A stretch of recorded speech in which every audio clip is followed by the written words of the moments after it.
Tarcísio muda o foco de sua rota política, evitando a corrida presidencial no meio de desgastes da sua imagem. Eu sou o Guilherme Moura Eu sou o Lucas Rett. E eu sou o Pedro Penelas. e esse é o Degrau da Política. A conversa aqui hoje com o Tarcísio foi realmente uma visita de amigo, bate-papo sobre amenidades, obviamente falamos sobre política e da minha parte, o recado que eu quero dar para todo mundo, para que não haja dúvidas, é que independente de como as coisas vão transcorrer daqui para frente, eu, Tarcísio, nós, os partidos de centro-direita, vamos estar juntos de qualquer forma em 2026 para a gente recolocar o Brasil nos trilhos a partir de 2027.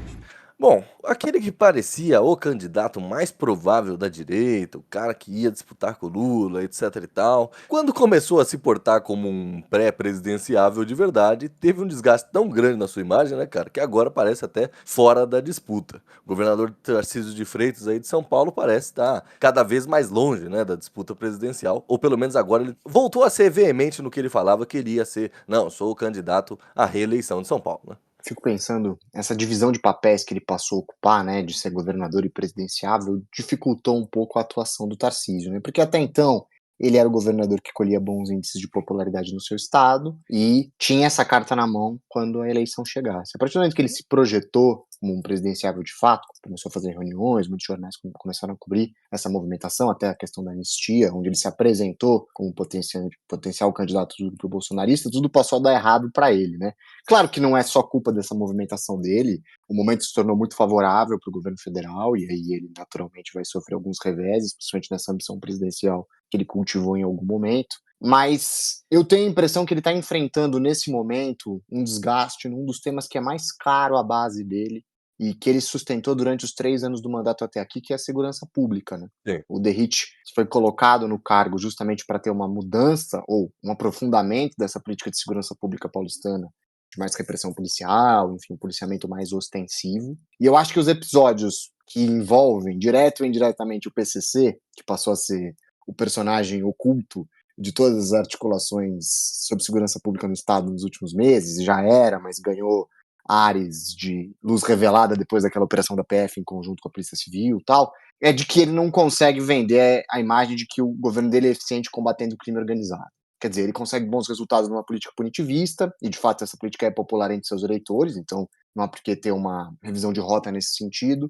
Mas quando se pensa no enfrentamento mais estruturado contra o crime organizado, a questão da segurança pública é uma grande mácula. Inclusive, até nesse episódio da crise do metanol, o Tarcísio já se adianta a falar que não tem envolvimento primeiro comando da capital, e eu não estou nem entrando no mérito se tem ou não tem, pelo menos pelos primeiros registros não parece ter uma atuação coordenada, até porque faz pouco sentido prático para o PCC passar a vender álcool adulterado, mas no final das contas parece que esse grande episódio da segurança pública hoje tem maculado o governo Tarcísio, que era uma das grandes marcas para ele como governador e candidato à presidência. É interessante isso que você fala de. Não há evidência do PCC, mas acaba caindo na conta, né? Sim. Porque ele já nega de cara. Semana passada começa ele falando que não tem evidências. E aí você fala, pô, governador, sério que você já vai negar de cara, né? Ele já não tinha sido muito fortuito com a questão do assassinato do juiz. Do delegado. É delegado, perdão, eu escrevi juiz aqui, mas é o delegado Rui. Ainda não tinha sido bem, ele falou, não, ele negou a segurança dele. Então, isso foi somando, e parece que não escândalo, mas a má fase do presidenciável juntou com a má fase do governador. Uhum. Ele até, essa semana, tirando o caso do metanol, até que foi boa para ele nesse sentido, foi lá visitar o capitão, né, o Bolsonaro, em prisão domiciliar. Circulou uma notícia de que o Bolsonaro tinha dado aval para fazer uma chapa Tarcísio Michele. Isso. E o Flávio veio rápido falando que não. Que não. Ah, é? Poucos momentos depois ele falou, não, isso é fake news, não sei o quê. Poucos momentos depois. Então, porque você vê que, dada a relação de filhos e madrasta, não sei se é bom, né? Se esse anúncio foi bom. Por isso que ele desmentiu logo, né? Acho que é possível fazer uma crítica à mídia nesse sentido, que eu vi várias colunas, assim, como se a galera tivesse uma escuta dentro do terno do Tarcísio. As últimas semanas vem mostrado aí que todas as certezas que a gente tinha vão caindo ponto a ponto, porque a política não é um jogo de cartas marcadas, né, cara?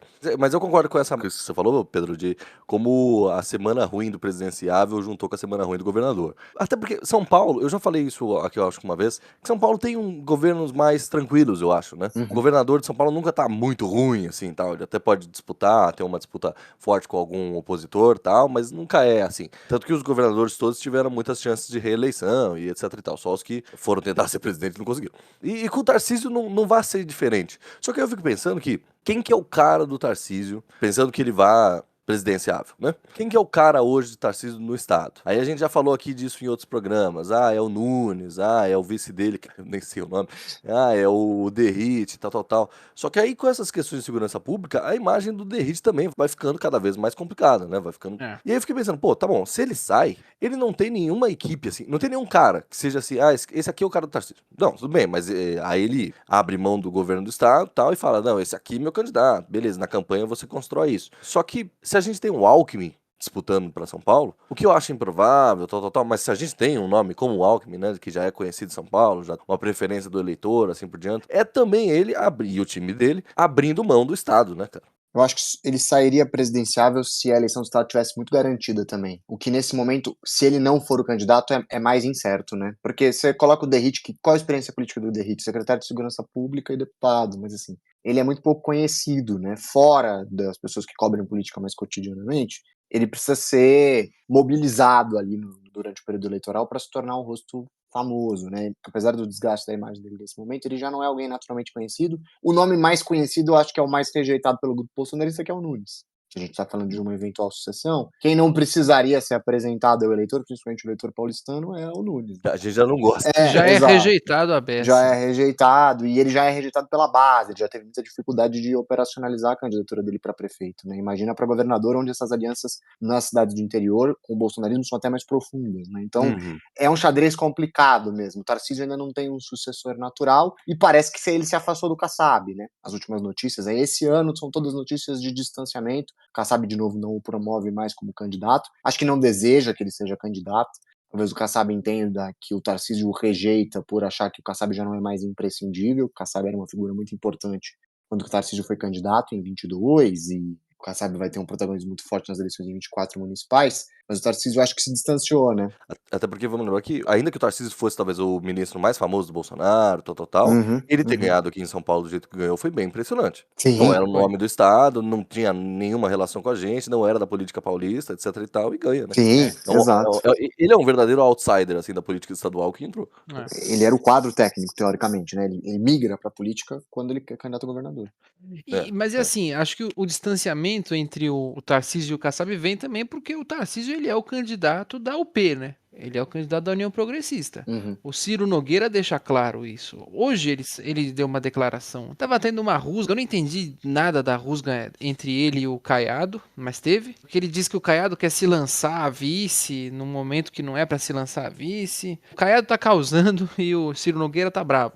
E o Nogueira disse que os únicos candidatos são Tarcísio e Ratinho. Já começa a falar mais do Ratinho, né? Mas assim, você vê como ele, acho que desgasta, na medida em que também o Tarcísio tá mais de acordo, tá em consonância mais com a União Progressista do que com o PSD que lançou ele. A gente aqui comentou em outros programas também das várias disputas que o progressistas têm com o PSD em muitos estados, sobretudo no Nordeste. E acho que esse distanciamento do Kassab também vem por uma tentativa de aproximação com o bolsonarismo clássico, né, cara? O Tarcísio, em algum momento, ele ficou um pouco distante do Bolsonaro. Claro, sempre ali, sou amigo, capitão, devo muito, blá, blá, blá, blá. Mas meses atrás, quando o Bolsonaro parecia super fragilizado e o Tarcísio era o candidato clássico, parecia muito mais. E talvez ele tivesse esse entendimento na época, até pelo que a gente vê hoje, de que o Bolsonaro precisa do Tarcísio presidenciável para salvá-lo no futuro, etc e tal. Hoje parece que não, né? O Tarcísio, claro que ele sempre teve a dependência do eleitorado bolsonarista, mas parece que ele voltou para um guarda-chuva absoluto do capitão. E essas visitas aí, ele falando da anistia, ele que sempre teve um bom trânsito com o STF, etc e tal, em alguma medida é do mesmo grupo político que alguns ministros do STF, etc. Sem dúvida. E depois lá no palanque da anistia falando, o ditador Moraes, tal, pô, você tá fazendo acenos muito claros ali, né? Eu li uma matéria, e aí eu até esqueci de comentar, eu comentei em outro programa sobre o Tarcísio, mas quando o Tarcísio foi diretor-geral do Departamento Nacional de Infraestrutura de Transportes no governo Dilma, quem ocupava a presidência do Departamento Nacional era um político indicado pelo PL. E um dos motivos dele não querer migrar para o PL, não foi candidato pelo PL, é do Republicanos, e não gostaria de migrar para o PL, que era uma das condições colocadas ali pelo Valdemar, para o apoio, é porque parece que nas disputas internas dentro do departamento ele sempre se colocou contra os políticos indicados pelo PL. Ele era alguém que ficava mais próximo da estrutura do PT nas disputas. E o PT o apoiou várias vezes ali, por isso que o PT considera ele um pouco ingrato, do tipo, no momento das bolas divididas, o governo federal sempre o apoiou nessas disputas internas, e de que ele negava, inclusive, essa longa reportagem da Piauí, muitos que são entrevistados se surpreenderam depois com o fato do Tarcísio ser militar, porque na época que ele estava no Departamento Nacional de Infraestrutura, ele nem mencionava o passado dele como militar, e isso passou a ser ostentado depois que ele virou ministro do Bolsonaro e candidato a governador. Então, as credenciais dele são de alguém que também sempre operou dentro dessa estrutura, mas ele parece alguém bem machucado com relação do PL. Eu acho que ele não gostaria de ser candidato pelo PL, e isso também dificulta um pouco essa nomeação, né?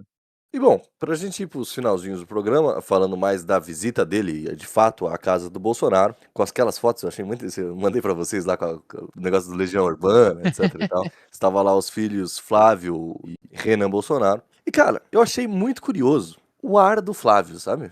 Sempre muito sorridente, muito do lado. O Tarcísio falava, não, capitão é um grande amigo. Aí ele abriu um sorrisão assim e tal. Meio que referendando a figura do Tarcísio. E isso a gente falou em outros programas, como a possibilidade da família estar bem rachada, sobretudo os irmãos com o pai, etc e tal. Me pareceu ali que ele tá referendando o Tarcísio para dentro do bloco bolsonarista novamente, visto os tantos ataques do Eduardo e assim por diante. E dentro dessa possibilidade que a gente falou também do Flávio ser o bolsonarista mais adepto do projeto Ciro Nogueira, do projeto Centrão e assim por diante. O Flávio é o nome, né? Assim, eu acho que para essa interlocução numa candidatura bolsonarista light é o Flávio, cabeça da chapa ou vice. O nome Bolsonaro nas urnas ano que vem passa muito pelo Flávio. A questão do Flávio é que quando ele teve um momento de publicidade maior, ele logo foi, né, algumas questões começaram a vir à tona e ele deliberadamente fez um esforço para sair um pouco da rota e do interesse da imprensa. Mas nesse momento que a família parece muito fragmentada, ele parece ser uma interlocução mais sólida do grupo bolsonarista com esses outros partidários de direita que desejam uma candidatura nesses termos, mas que talvez não queiram o desgaste do Eduardo Bolsonaro candidato e tal. Eu acho que as coisas estão se estruturando para o Ratinho ser o candidato de fato, assim. Em que termos isso vai acontecer? É difícil falar, mas talvez o Ratinho deseje ser candidato muito naquela de eu vou tentar, se eu perder faz parte, mas eu me torno um nome nacionalmente conhecido, que hoje ele não é, né? Então, o reposicionamento para 2030 pode levar o Ratinho a ser um candidato natural numa eleição contra um eventual sucessor do Lula se ele vencer. Então, me parece que esse caminho está sendo tomado por aqueles que querem persistir um pouco mais. O Tarcísio ficando em São Paulo até 2030 é obviamente um competidor muito forte. O governador do estado de São Paulo sempre é presidenciável, a gente bem sabe, né? Mas eu acho que ele precisa consolidar mesmo a imagem dele no estado e talvez seja o movimento que ele vai fazer em 26. Desde a redemocratização, nenhum governador de São Paulo ganhou, né? Não. Presidência. O último foi o Jânio Olha Quadros. só. Onde foi o Jânio, é. E surpreendente é o que eu vou falar aqui, né? Citar o Merval Pereira, um comentário que o Merval Pereira fez na Globo News, que eu soube hoje, mas que ele disse que é melhor pro Bolsonaro o Lula vencer, pra ele figura, ele família, ele filhos, o Lula vencer do Tarcísio do que o Tarcísio ganhar. Porque aí você coloca que só o Bolsonaro consegue vencer o Lula. Isso, porque aí o Tarcísio venceu, opa, a gente não precisa tão mais do capitão. Essa é a tese do Merval. Vale citar aqui também. O Ratinho tem muito mais a ganhar, mesmo perdendo, né? E é engraçado que a gente estava falando isso na semana passada, nos últimos episódios, que acho que foi você que falou, Rete, que eleição se perde muito, né? A gente aprende... E eu ouvi isso umas 3 vezes da boca de políticos diferentes enquanto eu pesquisava essa semana. Ouvem o degrau. Eles estão atentos. Eles estão atentos.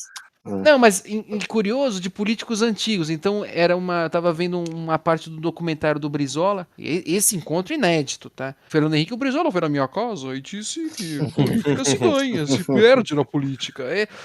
Você entendeu? É políticos antigos. Então, uma dose de pragmatismo aí pro Ratinho é isso. Ele perdendo, ele vence também, ele se alavanca. Já o Tarcísio não, né? É que eu acho que o Tarcísio ele já tem essa. Ele já é nacionalmente conhecido, até pelo trabalho como ministro, etc e tal. Eu lembro quando o ministro ele teve muita atuação em obras de infraestrutura na região norte, então ele é um cara considerado por uma parte do eleitor do norte, assim por diante. Então o Ratinho realmente é que estaria melhor com isso, né? Dentre todos, inclusive. Eu acho que o Zema, até por ser um cara mais midiático, come a banana lá, aquela coisa toda, deve ter uma gama de pessoas que o conhecem mais. Ainda mais que Minas Gerais é um estado muito mais importante que o Paraná, e assim por diante. E o Caiado tá aí desde que a República foi criada lá, já é um cara conhecido também, assim por diante. Agora, o Ratinho realmente ele necessita, ainda que ele seja filho do senhor Rato, ele necessita passar a aparecer, né, cara? Ele não é um rosto conhecido. E até porque o Paraná também não é um estado de maior importância, assim por diante. Eu sempre defendi aqui a candidatura do Ratinho, viu? Desde o começo. Eu falei, o Ratinho é o nome, o Ratinho é o nome, o Ratinho é o nome. Não só porque ele tem bons quadros pra aparecer como o governador do Paraná, etc e tal. Ainda que eu vejo muita gente essa semana também falando, pô, mas o Paraná também não é um lugar de grandes problemas, né? O governador também não precisa trabalhar tanto assim. E pode ser, é verdade, mas enfim, tem quadros, tem números pra mostrar pro eleitor de outros estados. Tem o senhor Rato e todo um aparato de televisão que vai ser utilizado por ele com certeza. E ele é o cara, ele conseguiria jogar na candidatura dele com um discurso anti-lulista, antipetista e assim por diante, mas sem grandes medos e extremismos para eleitores mais moderados. Só que aí eu acho que para validade, e isso mais até no Ratinho do que o Tarcísio, para a validade de uma candidatura dele, ele precisa de um Bolsonaro como vice. Mais até do que só o aval do capitão Bolsonaro. Ele precisa de alguém da família dentro do corpo que vai compor o governo dele. E não necessariamente seja a cabeça da chapa. E aí, nesse sentido, eu acho que o único nome viável é o do Flávio. Eu acho que o Flávio tem feito muito mais acenos aos presidenciáveis enquanto uma figura de referendar aquilo ali do que a do Eduardo, por exemplo, de se colocar como líder de qualquer coisa que o Eduardo esteja fazendo.